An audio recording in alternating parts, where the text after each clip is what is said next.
Okay, today this is another video from Acquispumante, and we're going to be showing you one of the ways that you can clean up your Sparklet soda siphons at home using commonly available materials that are generally found pretty much anywhere in most homes. So what we've got here on the right, this is a rather old and dirty Sparklets Type C with a suitable key that we bought from eBay a couple of weeks ago, and this is generally the sort of condition that we'd buy them in at. A bit dirty, the glass, otherwise in reasonably good condition, head available, and maybe a glass tube in there. I don't think so. But anyway, and this on the left, this is a Sparklets Type D, and this is the type of key that they originally came with. It has a white plastic ivorine warning label on it, which says pierce slowly and shake vigorously until gas bubbles cease to enter the siphon. Then, before use, remove this holder and bulb.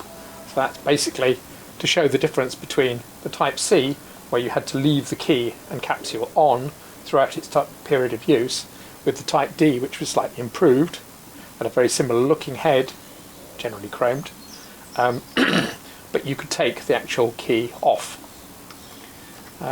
so that it wasn't quite as unwieldy, and it also came with a little dust cap, chrome plated brass dust cap, which you can see here, rather dirty, whereas the Type C didn't come with a dust cap normally.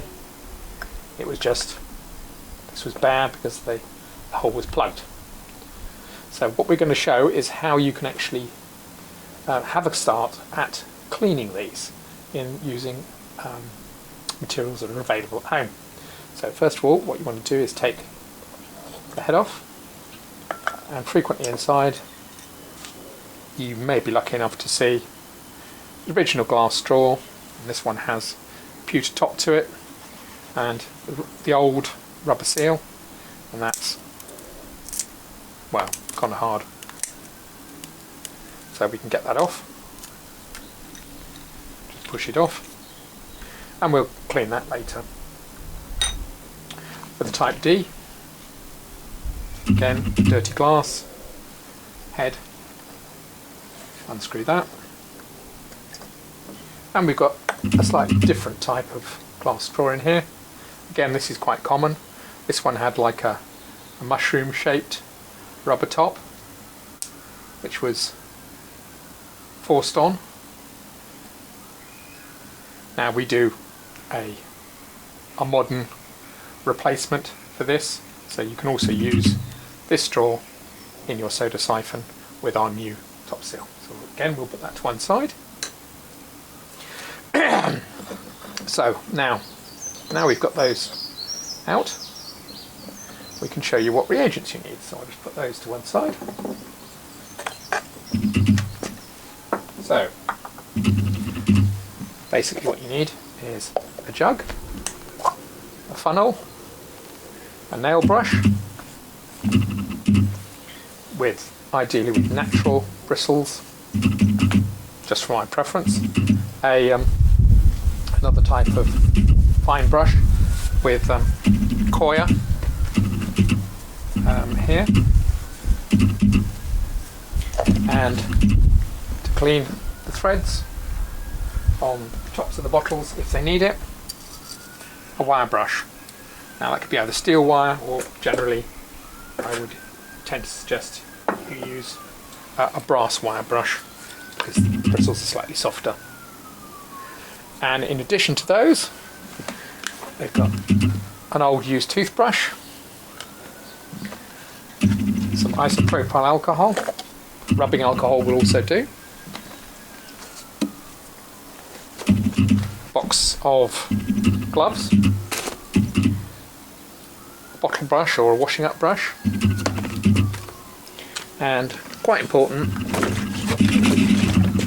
some demineralised water.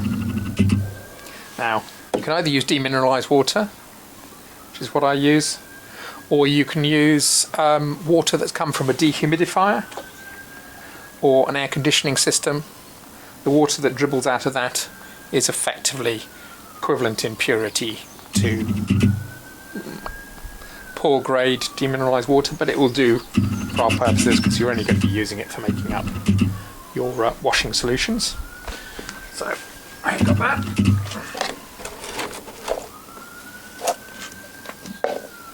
Right, so what else do you need?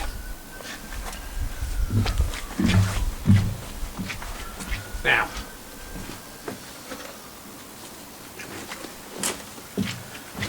what are you going to use to clean your soda siphons? Generally, what I tend to use is actually dishwasher tablets. You can use these, and this is just an example brand that I've got around. You just want to get a couple of these dishwasher tablets,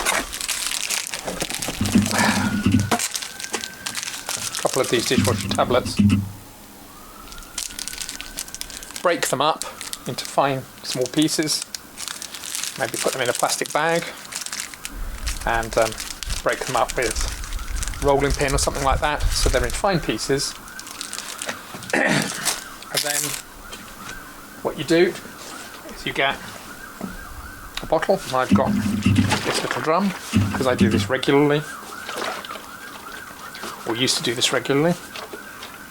I now use industrial chemicals, which are a bit more hazardous. Get crushed up dishwasher tablets, put them in here and fill it up with about 2 litres, 2 to 3 litres. So that's 2 to 3 quarts, American quarts of water. Shake that up and then allow that to stand and make sure it's all dissolved and there's not much powdery deposits in the bottom, and that's what you're going to be using for cleaning. So we're just going to take a quick break here to set up the next part, and then we'll show you how to wash your bottle.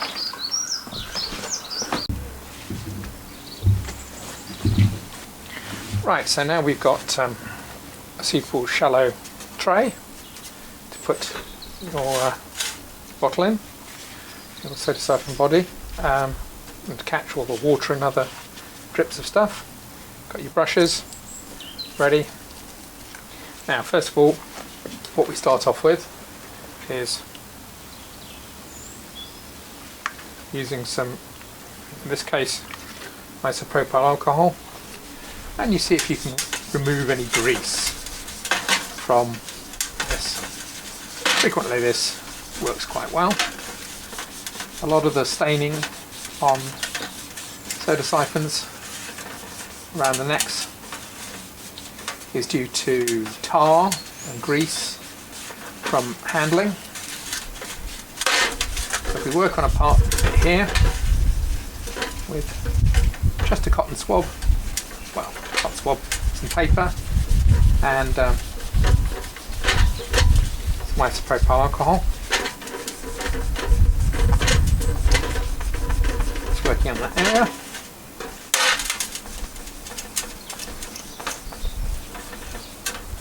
You can see that compared with the other side where I haven't done anything, just rubbing it with a degreasing agent really does get quite a lot of muck off.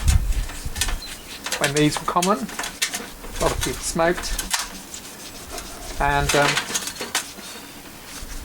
they got the tar on their hands, and that was then transferred onto the surface around the neck and onto the head, because they were picking it up like this, because that was the easiest. Hand underneath the spout, lift it up, and you can see after just a little bit of time there you can get that looking pretty reasonable. But I'm not going to complete that. We'll go on to the next stage. So that gives you an early idea of how good the remaining chrome is. This chrome plating on this part here. There it was when we got it. After a few seconds of work with isopropyl alcohol, rubbing alcohol, and a bit of tissue, you can see it's looking a lot better. So if I worked on that for another few minutes, that would look pretty good. Now we go on to what can we do to help with the glass. So what we want here is a jug and some of this pre-made cleaning solution. This is just dishwasher tablet dissolved in water. Now this is quite alkaline. And it could attack your skin. It's not really. It's also got enzymes in it, which are designed to break down food on plates and glassware. So it's not really a good idea to try and get it on your hands. Try and avoid that. So I put on some food grade gloves. Now just get your brush and start rubbing on the glass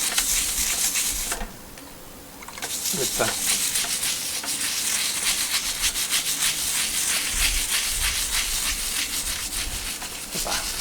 cleaning agent. I'm not going to do it all of it, just some of it, so that you can get an idea. So we'll rinse this off in a minute. And it will also help remove some of the material on the neck as well. You can clean the glass with that. So just keep rubbing it.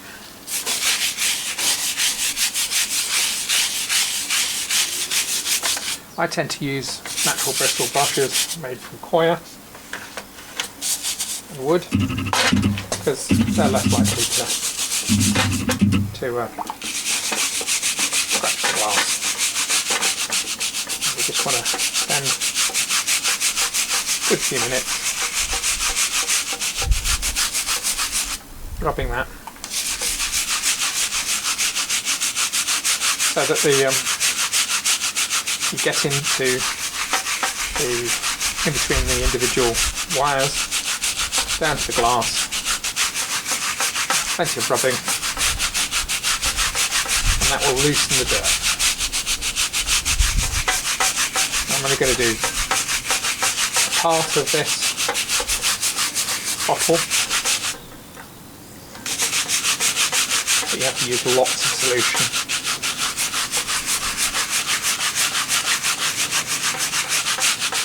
That takes quite a long time.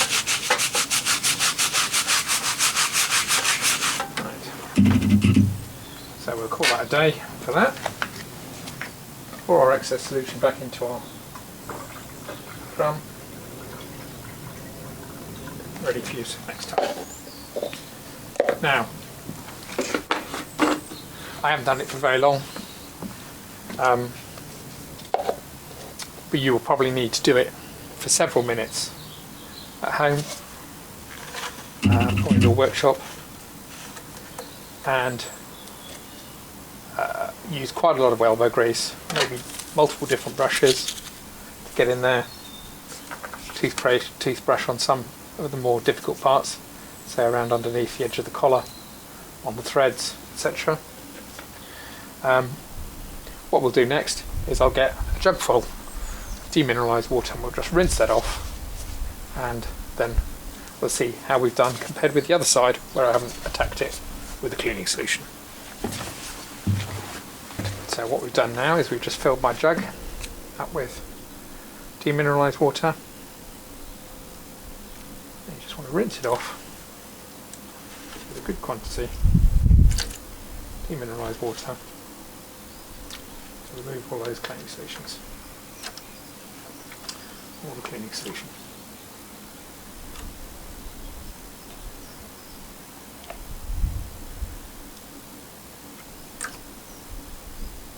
There we are. Just let that drain.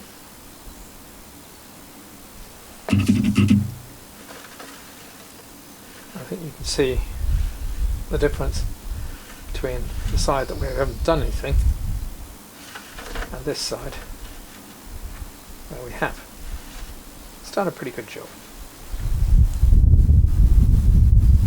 Now, at Aqua Spumante we use industrial cleaning solutions, cleaning formulations, which are specifically for glass and don't attack metals.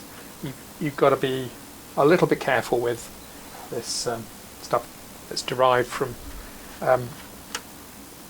dishwasher tablets. If you make it very concentrated, so it's quick, it can attack the glass, and then you may get a slightly smoky. But if you only put it on for a few minutes and then wash it off each time, then you should be fine. You also have to be careful that you don't attack the red line. So when you're using your brushes, try and avoid brushing directly over the line. Brush up to it if you can. But as you can see there, that's the side we've cleaned. Done a bit of cleaning on. It's looking pretty good. And that's the side we didn't clean. Looking a bit dusty and dry. Okay. Now, what we can do is we'll just put that to one side. And we'll get our excess water away. You can help dry this off quickly if you want. You just run a little bit of alcohol down it.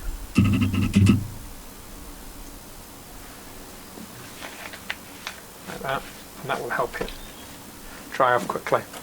And the reason why I've done that is sometimes the plating on the mesh is not very good, and there are patches of rust, and the water will, if it's left wet or damp for a prolonged period, the water may start causing that to rust. If you use high purity, and this is 99% isopropyl alcohol, that will carry all the water away with it when you rinse it off with just a small amount, and it also helps to degrease any little bits on there. So that looks pretty good now. So it's not too difficult. You may have noticed in the bottom of this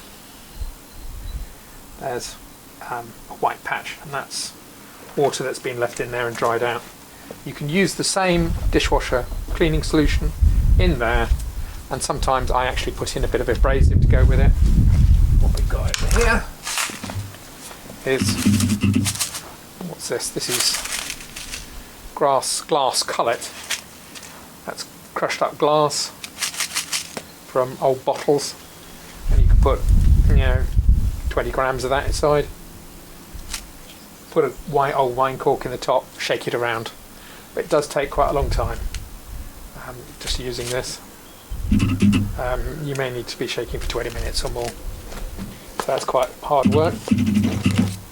The agents that we use, much quicker, do a much better job, don't etch the glass.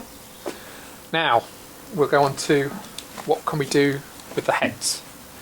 The heads, I would suggest. Now let's get one back. Well, just familiarise yourself again. There's a Type D head. You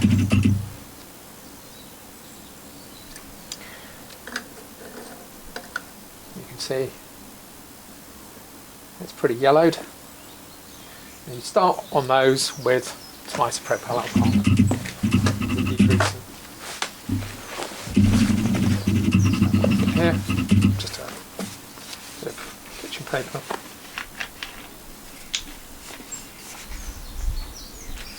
Plenty of isopropyl alcohol, wear gloves, and just have a go.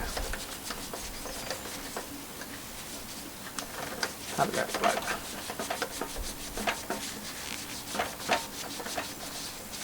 Well, certainly I can see that just a bit of rubbing with some isopropyl alcohol is starting to have a good effect on that. Starting to bring the chrome through. So in this case we're pretty lucky. plenty of rubbing with isopropyl alcohol to start. That will remove the tars from people's hands and grease, which has just dried on over the years. I think you can see there, that's already having an effect. That's what it was like before. That's what it's like after a bit of alcohol. That's having a pretty good effect. So it's not too difficult. If we wanted to really bring it up after working on it with the isopropyl alcohol, then I'd suggest you get some water-based fine metal polish, perhaps silver polish or something like that, and go over that. It can be quite difficult to get into here, so you may need to use cotton buds or something like that to get into there and into the creases here, but you can usually get a good shine. That's assuming that the chrome is still left on. For the Type Cs, here we've got Type C. See the difference? This one's grey. They were made of unplated pewter with an aluminium top cap against the chrome plated copper top caps of the Type Ds. These you can just use some fine metal polish on with cotton buds or something like that, or with care. They won't ever come up to a good polish in general. Occasionally you do see Type Cs where the head has actually been plated with nickel, so it will have a sort of a browny golden colour to it, vaguely similar to this when it was dirty. You can get a good polish on those if you're prepared to work at it. But in general, the Type Cs, you won't get it much better than that. You may get it looking less dusty and cleaner, but not very much. So that's really all I've got to say about bringing your Type Cs and Ds up to a reasonable condition. So you can take it from that, very dusty, to that for the Type Ds. For the Type Cs, the difference is that this part of the head, what I call a neck skirt, this is made of aluminium rather than chrome plated copper. So the alkaline dishwasher tablet based cleaner will gradually attack that, very slowly, but it will gradually attack it. So you don't want to be leaving it on too long. Keep an eye on it, don't leave it soaking in that, otherwise this may end up etching and pitting. Other than that, you can use the same techniques. Wash the mesh all over, in this case. Try and avoid that until the last, but you should be okay. Use the wire brush on the threads and apply to both the Type D and this one, and use some sort of light abrasive on the glass of the neck so you keep it smooth, because that's needed for it to seal properly. Inside you can put some of the dishwasher cleaning solution and in what's called in this country sharp sand, which is sand which has broken bits of flint or quartz in it, so it can be quite abrasive. You put some water in with it, shake it around, use a wine cork to seal it up, and shake it for about 20 minutes or so. You may need to repeat that again and again to get a good effect. So I think that's everything that I can really talk to you about, how to do it. The only other thing is, obviously, you can't be certain that the heads will actually work, but if you send them to us, we can recondition those. We don't need to have the body. Clean the body at home, keep that wherever you are, whether that's in the UK, Europe, or the US. You don't need to send that to us if you're prepared to clean it at home, and we can recondition the heads and bring them back to fully working condition for you, and check and test them, and then send them back to you. And we post worldwide. Thanks very much. This video is being brought to you by Aquas Piemonte as part of their educating their users about their Sparklets Type C siphons. Thank you very much. Bye bye.